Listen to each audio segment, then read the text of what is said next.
Приветствую всех на канале. Сегодня у нас BYD Song Plus, но видео не совсем с ремонтом, а больше ознакомительное видео.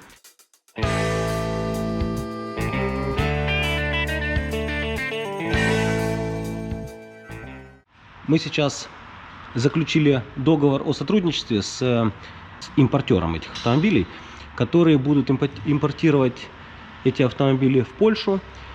И мы будем их обслуживать. Дело в том, что покупка китайского автомобиля всегда связана с огромными рисками с ремонтом.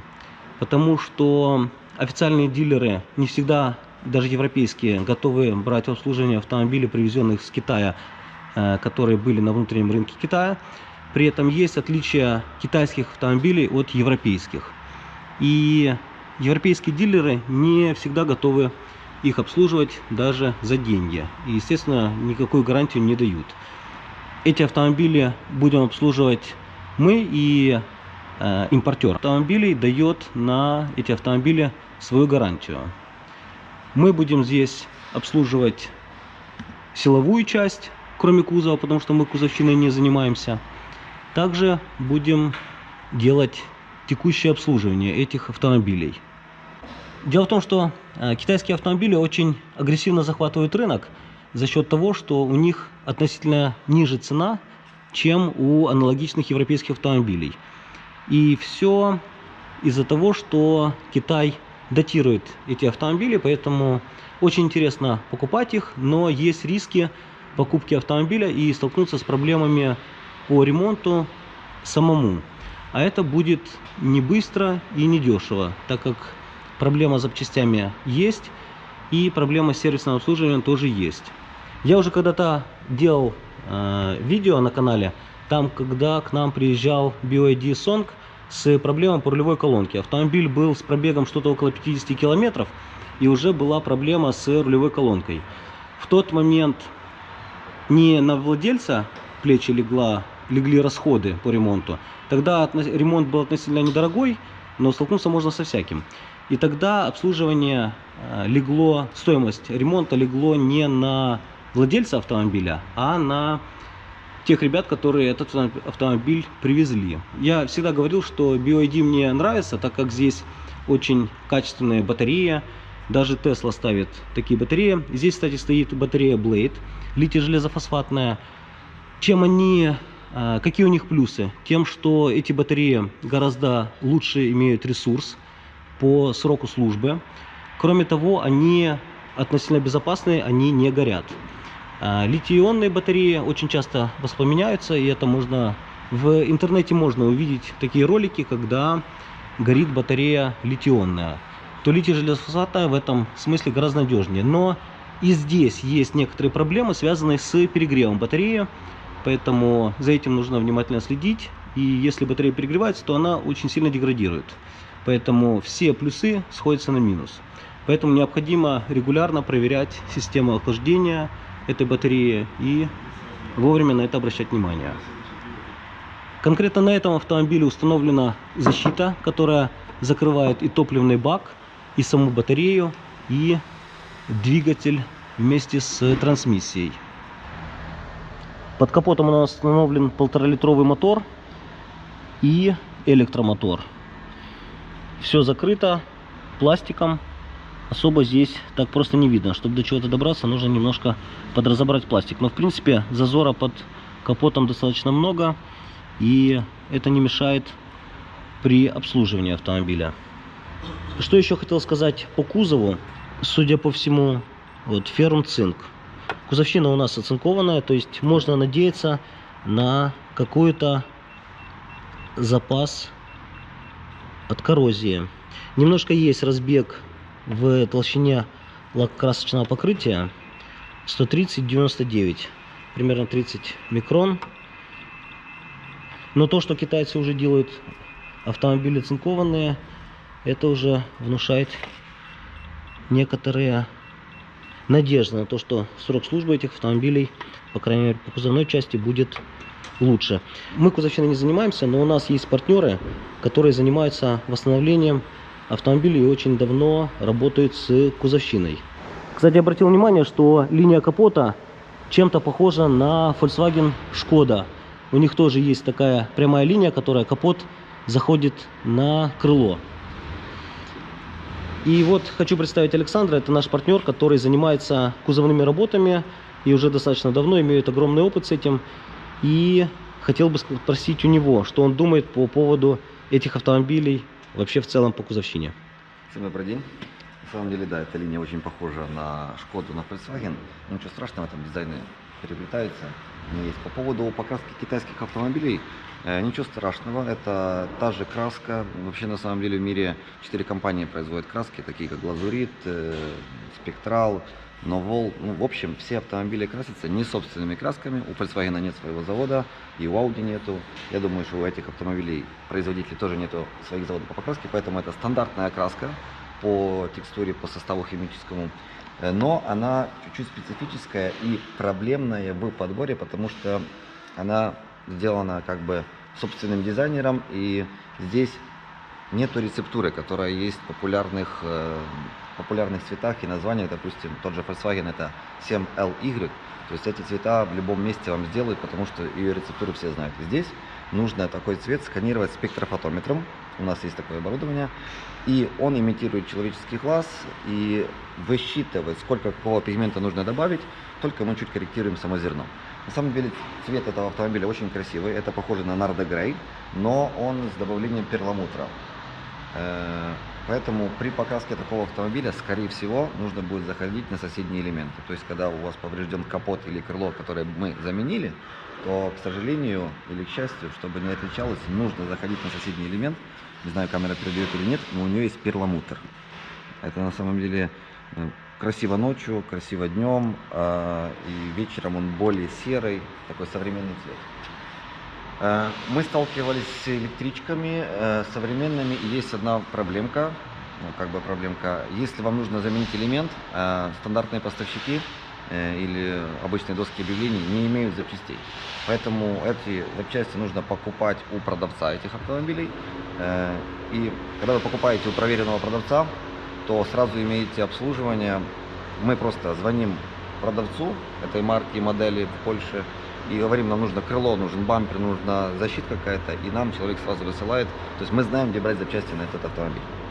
Поэтому так, ничего сложного по технологии, только контакты и опыт позволяют нам это сделать быстро и качественно. На всякий случай я оставлю контакты в описании Александра, для того, чтобы с ним можно было связаться не только по ремонту китайских автомобилей, но также и любых других, в том числе и привезенных со Штатов, как я уже выше говорил, имеют огромный опыт по восстановлению кузовному и покраске. А вот так этот автомобиль выглядит изнутри. Здесь даже можно посмотреть YouTube, по которому вы сейчас смотрите это видео. А в данный момент я хочу передать слово Андрею. Это директор компании-импортера, которые завозят эти автомобили. Андрей, расскажите нам, пожалуйста, об особенностях этого автомобиля, чем он отличается от других гибридов. Добрый день, Чингис. Добрый день всем. Я директор компании Motion Auto. Мы импортируем автомобили напрямую из Китая. Работаем с крупными торговыми домами и с заводами, поэтому имеем хорошие цены и надежные автомобили. Не зря мы для себя сделали выбор в пользу BYD, потому что уже ранее имели опыт с этими автомобилями и считаем, что из китайского автопрома это наиболее удачное сочетание цены и качества. Что могу сказать про этот автомобиль? BYD Song Plus в версии гибридной в Европе представлен сравнительно недавно. В Европе эта версия называется BYD Seal U. Однако конкретно в этом комплектации автомобиля увеличенная батарея 26,6 киловатт, что дает ему электрический запас хода в 160 километров в городском режиме.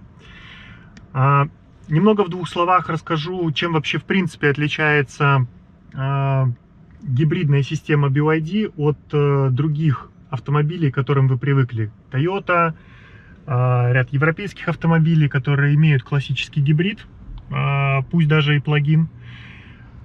И даже BYD отличается, система гибридная, и от таких марок, как Voya, Lysian. Это последовательно параллельный гибрид. Что это значит? Машина, когда двигается в городе, едет как полноценная электричка. То есть до 70 километров она едет только на электродвигателе. Заводится от электродвигателя и едет на электродвигателе. Когда ей необходимо придать ускорение, подключается бензиновый мотор. В этот момент машина максимально, если вам нужно совершить обгон, машина максимально может выдавать более 300 лошадиных сил. Это очень удобно. В то же самое время мотор бензиновый может в процессе движения самостоятельно передавать энергию на колеса. Это позволяет экономить топливо. И именно по этой причине BYD гибридная система экономичнее выглядит по показателям, чем другие гибридные системы. К примеру, у данного автомобиля расход топлива в смешанном режиме до 4 литров доходит максимально. Ну, естественно, как и в классическом последовательном гибриде, когда машина тормозит, либо едет с горки, включается рекуперация, батарея подзаряжается. Таким образом, у этого автомобиля самое главное преимущество то, что он одновременно мощный, позволяет делать различные маневры на дороге. Как я сказал, до 300 лошадиных сил он может набирать мощность. Так он и экономичный, как для городского режима, так и для дальних поездок. Что важно еще отметить, что у данных автомобилей именно китайской версии, в отличие от BYD Seal U, двойное остекление. Соответственно, в машине будет тише, чем в BYD Seal U. В данной версии автомобиля стоит премиальная аудиосистема Infinity. Соответственно, при таком большом экране, это 15,6 дюймов, можно сесть, посмотреть фильм, и вы будете чувствовать себя как в домашнем кинотеатре. Что еще важно отметить? У этих автомобилей, как уже говорил Чингис, довольно большой ресурс по двигателям. В Китае данные автомобили ездили в такси, и при пробегах там 300-400 тысяч километров с этими автомобилями не случалось значительных поломок и проблем. Очень живучие двигатели, живучая батарея. И, естественно, для тех, кто не живет в собственном доме, данный автомобиль может быть лучшей альтернативой электричке, потому что его не надо будет так часто подзаряжать. При максимальный запас хода у этого автомобиля, если ехать на длинное расстояние, в режиме использования бензинового и электродвигателя может быть до 1200 километров по классификации в ЛТП. Если говорить о системе, на текущий момент заводская система данного автомобиля настроена на два языка, китайский и английский. Однако мы как компания предоставляем своим клиентам под ключ решения, эти автомобили адаптируем под нужды потребителя. Как вы можете видеть, здесь уже установлены различные приложения.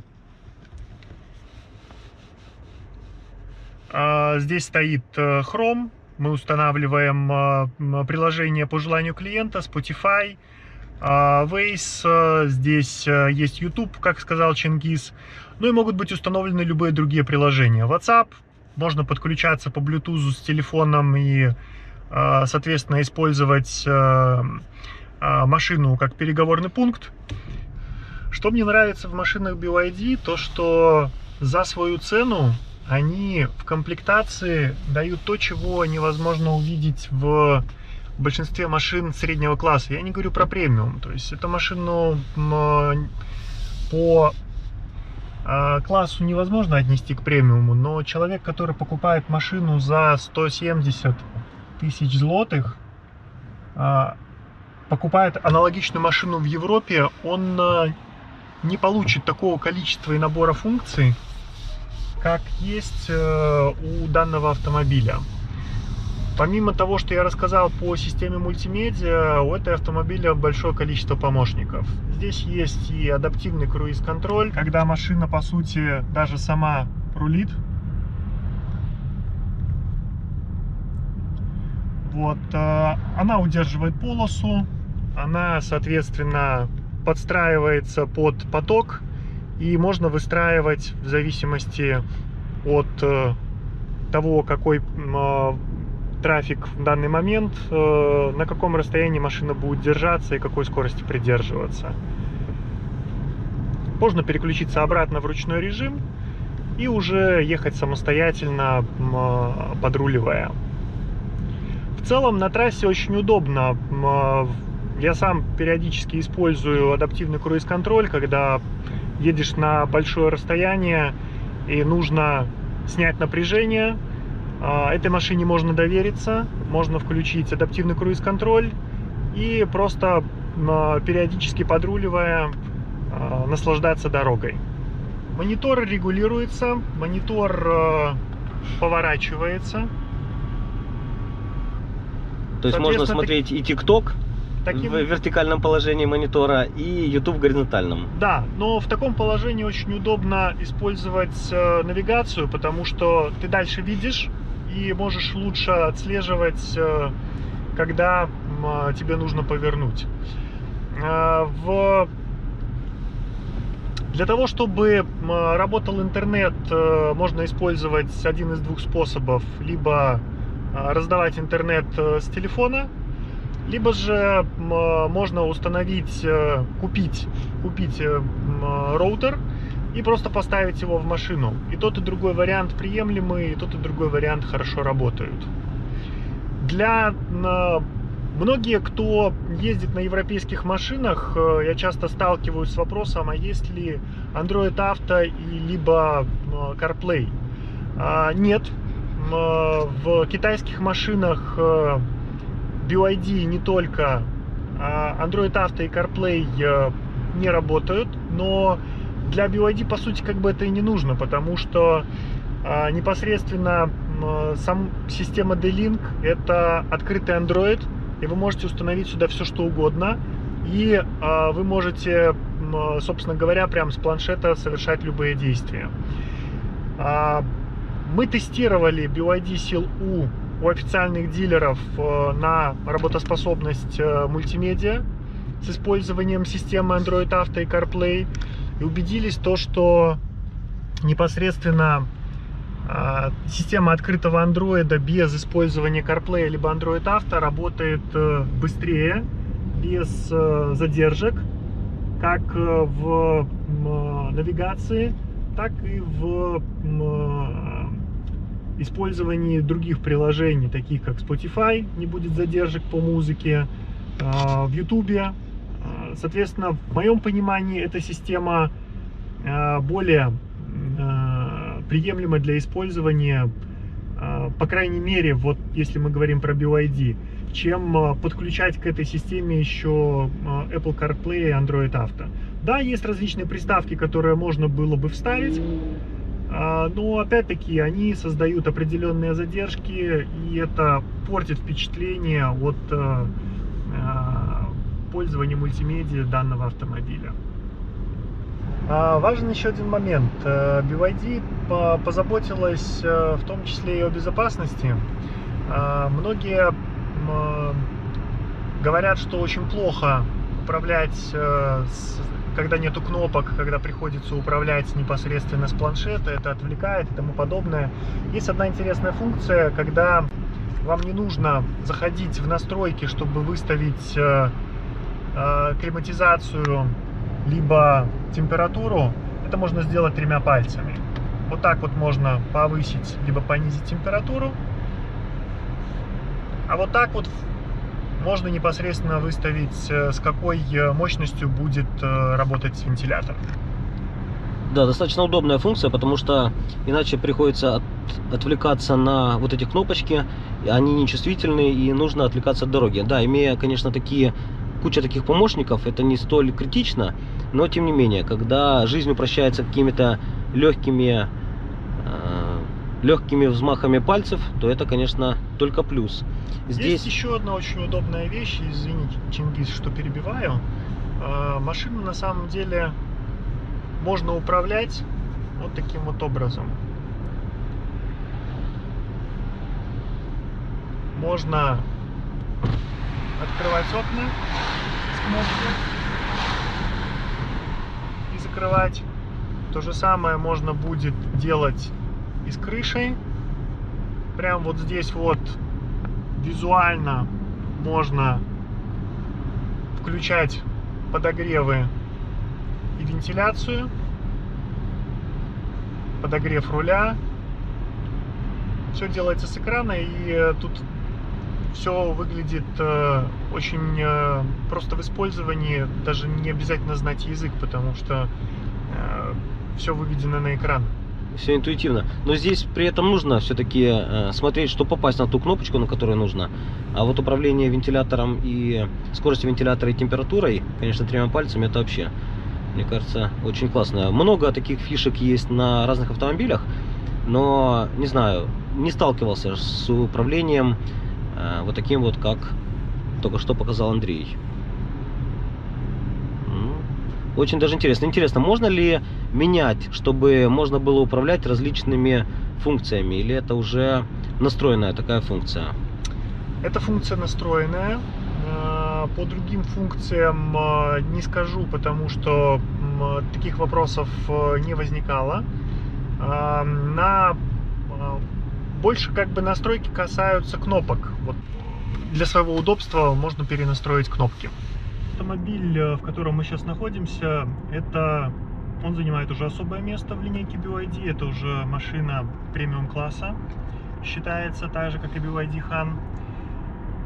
И в чем его отличие? Во-первых, это уже 7-местный SUV. Сзади... Да, Андрей, сейчас попрошу прощения. Хочу сразу сказать, что мы это уже едем во втором автомобиле. В автомобиле внутри есть некоторые схожие моменты. Андрей немножко позже расскажет о чем. В чем здесь отличие этих автомобилей, но это уже другой автомобиль. Так, хорошо, продолжим. Это такой же гибрид. Тот же принцип, который я рассказывал на Sunplus, действует. Но у этого автомобиля уже есть свои особенности. Как я сказал, это уже 7-местный SUV с раскладывающимся третьим рядом, который дает больше пространства в багажнике при необходимости. Здесь уже стоит более продвинутая гибридная система 5-го поколения, что делает его еще более экономичным, чем Song. До этого я называл до 4 литров. У Tango, при том, что он весит 2 тонны, уже может быть расход топлива меньше 4 литров на 100 километров. В отличие от Сонга, у него здесь экран не поворачивающийся, он не вращается. Не знаю, китайцы решили в этой модели не добавлять этого элемента. Но в целом это не создает каких-либо неудобств. Значит, у этого автомобиля уже турбированный двигатель 1.5 турбо, который выдает 156 лошадиных сил, а совместно с электрическим мотором, у которого 270 лошадиных сил мощность, он уже будет давать общей мощностью больше 350 выдавать при необходимости на обгоне, либо там, увеличивая скорость. У этого автомобиля натуральная кожа, конкретно в этом исполнении, в этой версии. Есть память водительских сидений, электрическая память.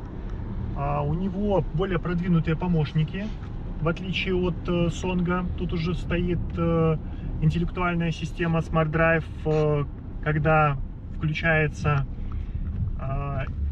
интеллектуальный круиз-контроль, машина может не только держаться в полосе, но и сама перестраиваться. Даже когда машина заходит в поворот, она сама притормаживает. У нее есть распознавание светофоров, помимо того, что она распознает знаки. В общем, это почти полноценный автопилот. Здесь вы можете видеть, что стоит уже немного другая система, аудиосистема, это Dynaudio. Такая система используется обычно в премиальной линейке Volkswagen, например, в Touareg. Ну а качество звука не хуже, чем у Song. В принципе, это такая же премиальная система, только другого бренда. Я для начала продемонстрирую. Есть приложение, которое регулирует как раз-таки, сейчас, секундочку, которое регулирует подвеску у этого автомобиля. Она может быть в режиме комфорт и в режиме спорт переключаться. И, соответственно, контроль подвески, качание машины тоже можно отрегулировать. Как утверждает китайский производитель, в автомобилях премиальных моделей, таких вот как Танк, также не проверяли, но по документации у Song Plus, который мы предыдущий показывали, там тоже стоят амортизаторы FSD. Это не полноценная адаптивная подвеска, но это уже умные амортизаторы, которые в процессе езды приспосабливаются к неровностям и к поверхности и саморегулируются, тем самым создавая комфорт. Здесь также двойное остекление, что повышает комфорт езды. И мало того, что автомобиль в принципе большую часть времени едет на электродвигателе, но даже когда включается на трассе бензиновый двигатель, то в машине абсолютно тихо. Один из клиентов, который с нами на этой машине делал тест-драйв, сидя сзади, сравнил шумоизоляцию с Мерседесом и сказал, что здесь шумоизоляция лучше, чем в Мерседесе GLE, по его мнению. Какая здесь батарея стоит? Здесь стоит батарея на 21,5 киловатт.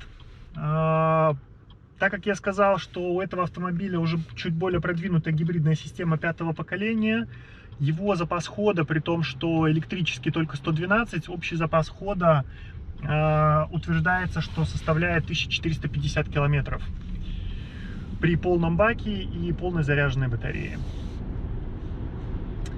В городском режиме, ну, этот автомобиль проходит в районе 100 километров. Только на электрическом ходу.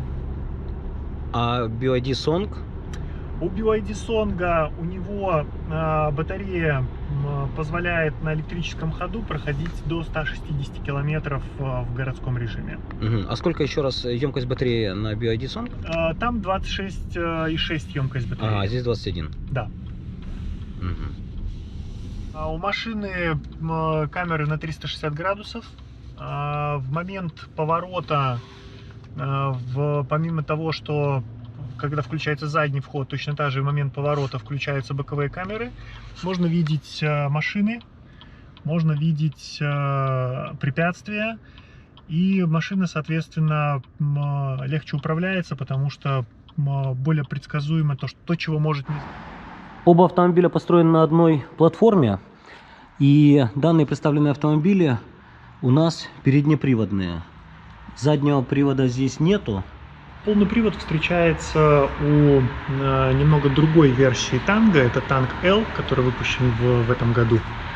И вот у него уже есть версии полноприводные. А кузовные панели здесь оцинкованные. И здесь толщина лакокрасочного покрытия приближается к европейским.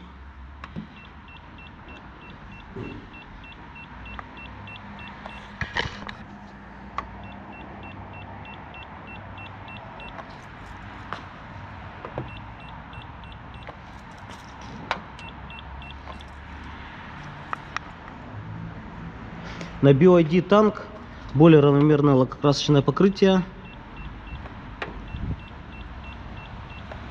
По крайней мере, по той стороне. По этой стороне чуть меньше.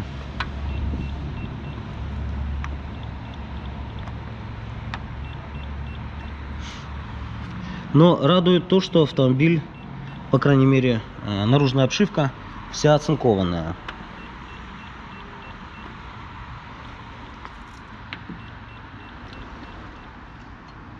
Отличие в подкапотном пространстве этого двигателя: здесь уже все немножко плотнее за счет того, что здесь установлен и интеркулер, и турбина. И суммарно в общей сложности получается около 400 лошадиных сил. Интересно это проверить на диностенде. Еще один большой плюс автомобилей BYD — это то, что ее можно диагностировать практически любым мультимарочником. Как минимум, это не заставит вас ездить искать, где можно продиагностировать этот автомобиль. Такие автомобили, как, допустим, Lucid Air или Rivian, или та же Tesla.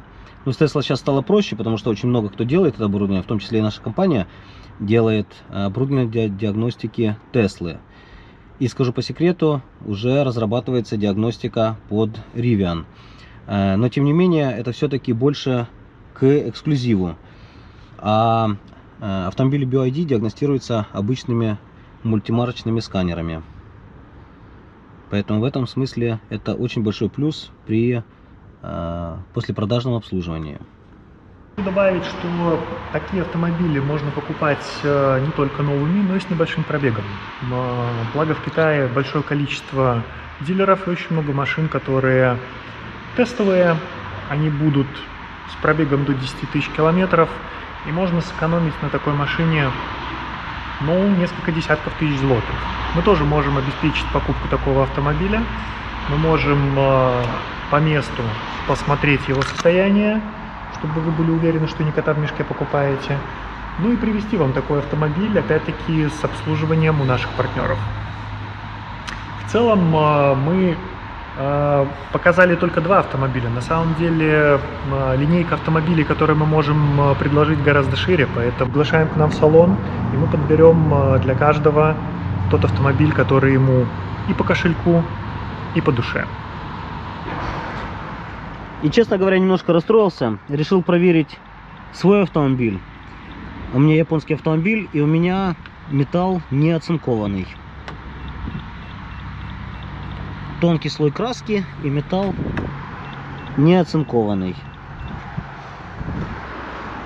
А, допустим, на Тесле у нас идет алюминиевая дверь, оцинкованное крыло. И еще один японский автомобиль, и тоже не оцинкованный. Но здесь не совсем корректно, потому что... нет. Да, здесь, похоже, была ударенная. И здесь толстый слой шпаклевки. И нехарактерная толщина лакокрасочного покрытия для японских автомобилей. И здесь все не оцинкованное. Конечно, возможно, здесь что-то и менялось. Капот алюминиевый, крылья стальные, не оцинкованные. А на BYD весь металл оцинкованный. И интересно стало на Мерседесе. Здесь крыло алюминиевое, капот тоже алюминиевый, дверь оцинкованная.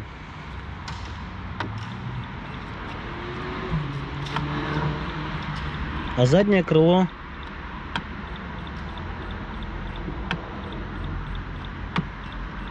здесь, возможно, что-то было, какие-то работы здесь проводились. Толстый слой и не видно цинка. Здесь уже оцинкованная. Да, здесь какие-то работы проводились, что-то с аркой, поэтому цинка здесь уже тоже нет. Но в целом автомобиль был оцинкованный. Вот такая вот ситуация. Китай уже по некоторым параметрам обгоняет Японию очень-очень сильно. Кстати, не только Японию, но вот и Kia Niro приехал к нам на ремонт мотора. И здесь тоже не оцинкованная. Честно говоря, уже жалею, что вообще начал проверять. Ездил я спокойно и нормально все было. Теперь знаю, что мой автомобиль не оцинкованный. А китайские автомобили уже оцинкованные. И интересно, Fisker Karma. Что здесь? Крыло алюминиевое. То есть здесь получается все алюминиевое. Да, Fisker Karma это эксклюзив. И здесь все алюминиевое. с эксклюзивом, конечно, сравнивать очень тяжело. А японские автомобили, к сожалению, по кузовщине не сильно отличаются от обычного погрузчика. То же самое, металл не оцинкованный и тоже такая же толстая, вернее, такая же толщина красочного покрытия. Вот такое сплошное разочарование в жизни. Если кому интересно, оставлю ссылку на вот такой толщиномер краски марки Фнирси. Если вам нравится контент по ремонту и обслуживанию электромобилей и гибридов, то обязательно подпишитесь на канал, поставьте колокольчик, чтобы не пропустить новые видео. И до скорых встреч. Всем пока!